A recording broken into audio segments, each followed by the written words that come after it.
જય સ્વામિનારાયણ, જય શ્રી કૃષ્ણ। આજ અમે 40 થી 50 વ્યક્તિને થાય એટલી બટેકાની સૂકી ભાજી બનાવી છે, ફરાળમાં ખાય તેવી। એના માટે 1.5 લીટર તેલ મૂક્યું છે। તેલ ગરમ થાય એટલે એમાં જીરું નાખી,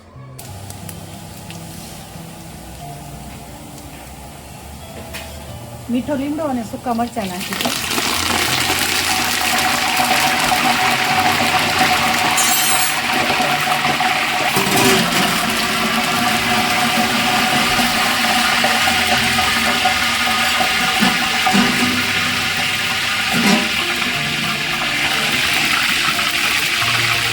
લીલા મરચાં ક્રશ કરેલા નાખી છે, 100 ગ્રામ જેવા નાખ્યા।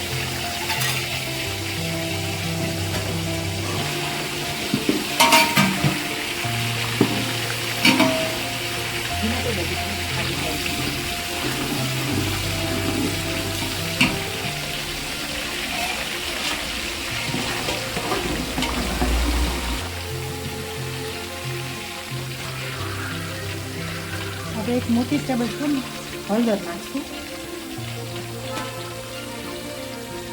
આ સિંગદાણા શેકીને અચકચા ક્રશ કરી દીધા છે, એ ભાજીમાંનો ટેસ્ટ મસ્ત લાગે એટલે અમે નાખીએ છીએ। 200 ગ્રામ જેવા નાખ્યા છે।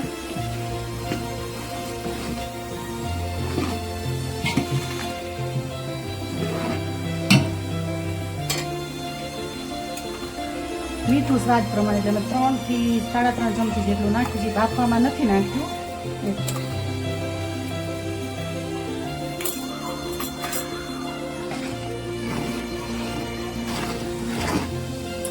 સિંધાલું મીઠું નાખ્યું છે, ફરાળમાં વાપર્યું છે ને એટલા માટે।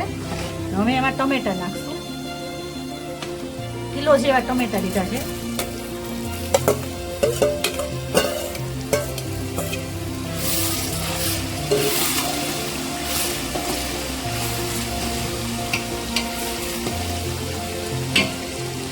હળદર થોડી ઓછી લાગે છે, થોડી હળદર નાખશું।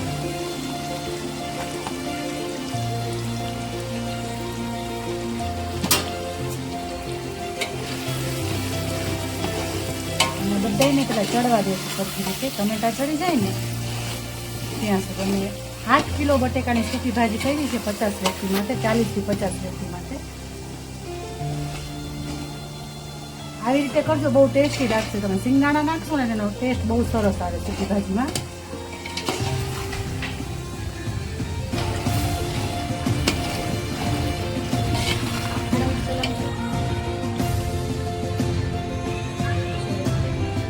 એક વાટકી અથવા તો 100 ગ્રામ જેટલી અમે ખાંડ નાખશું અંદર, એટલે આમાં જ ખાંડ ઓગળી જાય ને।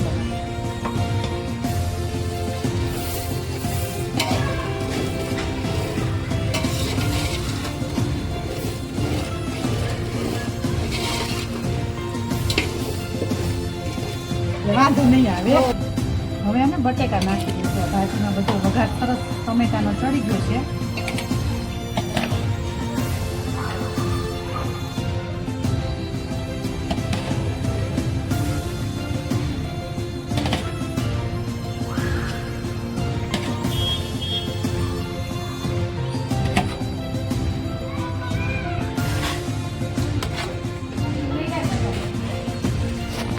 મિક્સ કરી છે ભાજીમાં, લીંબુ નાખવાનું બાકી છે। લીંબુનો રસ નાખી છે, 10 લીંબુ નીચવાતા મીડિયમ સાઈઝના, એટલે 400 ગ્રામ જેવા લીંબુ હશે કદાચ। અને લાલ મરચું પાવડર 2 ચમચી જેટલો જ લાલ મરચું નાખ્યું છે, મોળું મરચું છે કાશ્મીરી, મરચાંની તીખાશ લીધી છે આમાં, એટલે બધું મિક્સ કરી દઈશું।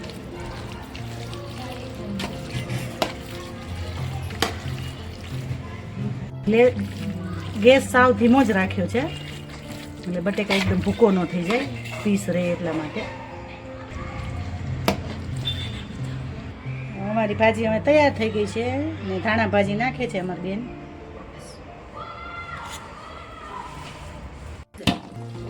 હવે અમારી ભાજી રેડી થઈ ગઈ છે, ટેસ્ટમાં બહુ સરસ થઈ છે।